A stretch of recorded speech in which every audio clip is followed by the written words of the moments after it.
electrophilic addition mechanism. So in this video, we will be looking at reaction mechanism for electrophilic addition reaction of alkene. First, we will look at the mechanism for hydrohalogenation.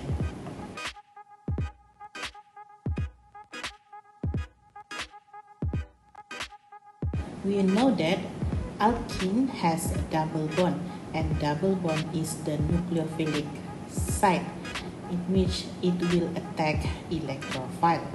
So HCl is the polar bond in which H is partially positive and Cl is partially negative. Therefore, H is our electrophile in this reaction. So the double bond will attack the hydrogen, and the hydrogen will give the bond to Cl, in which this reaction is slow. The addition of H to the double bond must follow Markovnikov rule. Therefore, the H will be added to the carbon with higher number of hydrogen atom, and the neighboring carbon atom will become carbocation. So the first step will form carbocation and also chloride ion. The next step is when the chloride ion, which is a nucleophile, will attack the carbocation and it will attach itself there. This reaction is fast and it will form haloalkane. So for this type of mechanism, you need to write your arrow and you need to mention whether the reaction is slow or fast during writing the mechanism. So from the previous example, we know that this reaction will involve the formation of carbocation. So it is possible for rearrangement to happen during the second step. We know that the rearrangement process involves the movement of hydrogen or methyl group through 1,2-hydride shift or 1,2-methyl shift. So in this example, we need to write the mechanism for hydrohalogenation for 3-methyl-1-butene with HCl. So what will happen? The double bond, which is the nucleophilic site, will attack the hydrogen atom, and the hydrogen atom will give the bond to Cl. So we will form carbocation, which look like this, along with the chloride ion.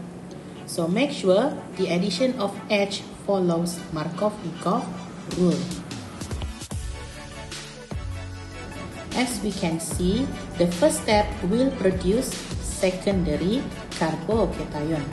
Now, let's take a look at the possibility of rearrangement to form more stable carbocation. So actually, when we do 1,2-hydride shift there, we can produce tertiary carbocation. So supaya lebih jelas, saya akan buat CH bond itu dalam bentuk expanded structure. So bila kita buat 1,2-hydride shift, okay, hydrogen itu dia akan berpindah ke neighboring atom sebelah kanan di sana, dan kita akan menghasilkan tertiary carbocation.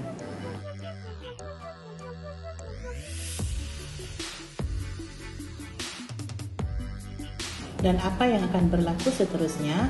Chloride ion, yaitu nucleophile, will attack the carbocation and this will form haloalkane.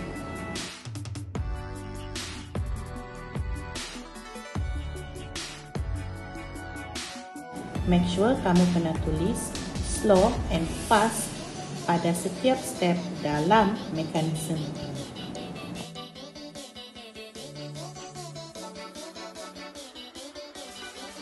Mekanisme yang kedua adalah mekanisme for acid catalyzed hydration.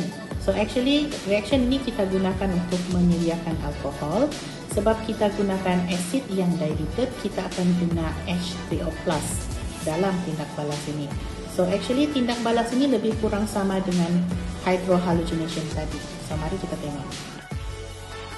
Okay, so di sini kita akan ada alkene dan juga H3O+, yaitu diluted acid tadi.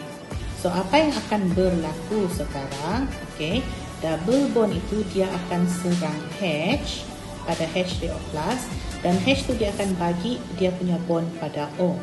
So ianya akan menghasilkan karbocation dan juga molecule of water, yang mana tindak balas ini berlaku dalam keadaan slow. And then what will happen next? Okay, pada molekul air tu dia ada lone pair. Okay, jadi molekul air itu adalah nucleophile. So what will happen?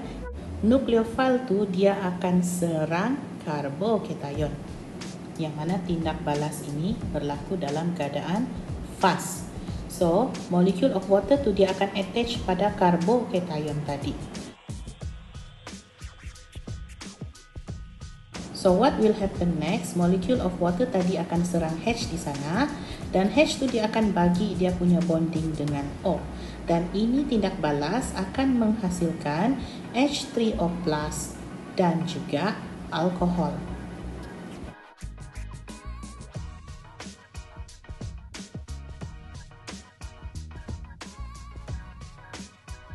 So kalau kita lihat pada hujung kita akan hasilkan H3O+, dan pada awal pun ada H3O+.